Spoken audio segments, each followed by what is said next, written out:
When I was growing up in India, it was primarily a rural country. At the age of 11, my family started a shoe shop. Our family met every night to talk ideas. We earned the trust of the customers coming from the various villages. We had repeat customers, and to this day, their descendants come to my shop.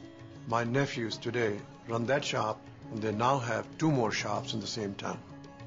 As I look back, having taught at Harvard, at Columbia, at Wharton, at Duke, at Northwestern, and having worked with some of the most famous CEOs in my life, I come to the real conclusion that I learned my first important lessons in business from that shoe shop.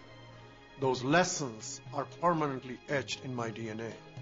I learned how important the simple concept of cash flow is. Without money coming in the door, we knew our business would fail. I discovered how keeping the cost of selling shoes low would yield higher profit margins. I saw that by moving the shoes out of the shop faster, with better velocity, more money could be made. I understood that by growing responsibly, both in size and market share, my family's shop could serve more customers with better care. In fact, we achieved dominant market share in 2 years. And knowing the customers inside out, what kind of shoes they liked, when they needed them, that knowledge is critical for any business owner.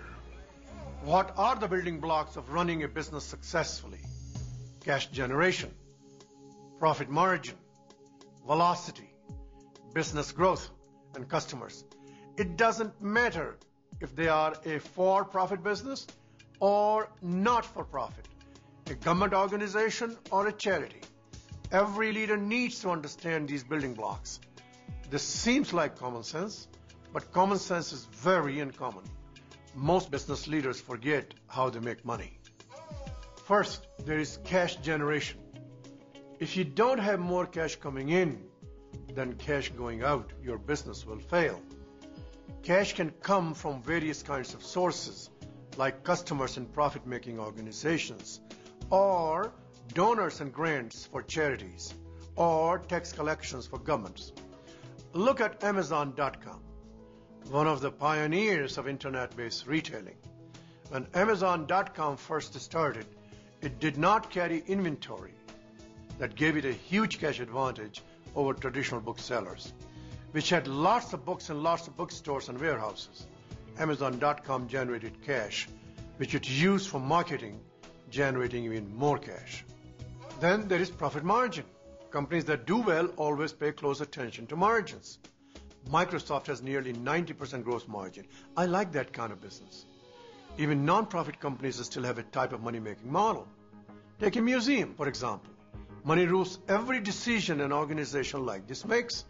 How many people they can serve, how many pieces of art they can buy or restore, what kind of exhibits they can host. Do they raise admission prices? Do they cut costs? When non-profits pay attention to these factors, as if they were a profit business, they can use the money they can make to further their social purpose. Velocity is important to every business. In manufacturing business, it is the ability to move inventory fast. As a result, it never gets obsolete or it never faces markdowns. Let me tell you about a company I know. It was a manufacturer of plumbing products and air conditioners. In the early 90s, it was a leveraged buyout and it incurred heavy debt. The leadership focused on improving the velocity of its inventory to generate cash and make its business more competitive. Over the following 10-year period, the company made more than triple the velocity, and in some cases more than 6 times.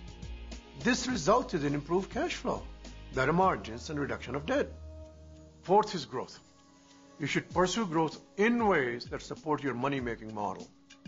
Can you grow revenue without growing profit? Yes, but it drains the lifeblood out of your business.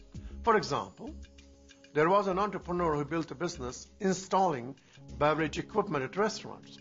He borrowed money to make the installations, and the margin on the ingredients he sold was so slim that it didn't even cover the interest payments on the borrowed money.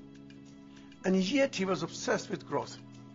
He grew the business quickly, but soon the outflow of cash outpaced the inflow of cash into the business, and the company went bankrupt. Again, growth is as good as it's done profitably. Finally, you have to know the customer, not just the numbers. It is the customers who provide revenue, margins, cash, and growth. Leaders need to take a street vendor's approach. The street vendors are extremely well tuned to their customers for sheer survival. Simply by observing with a keen eye, they know which customers buy which fruit, when, and at what price, and how their preferences change over time. No matter what your position is, you do affect your organization's money-making model. It's up to you whether you affect it positively or negatively. Think about it. Even a mailroom clerk helps improve cash flow by mailing the invoices on a Friday before the mail is taken away and not waiting to send them on Monday. Conversely, by opening incoming mail early and getting checks deposited quickly, the money is in the bank earning interest. What I have found working with great leaders, that they master the 5 building blocks, and they are comfortable answering these 3 questions. First, what is the money-making model of my organization? Second, how does my team contribute to the money-making model? Third, does everyone on my team know the answers to the first 2 questions? Do you want to be a great leader? Effective leader? Then have that shopkeeper's mentality.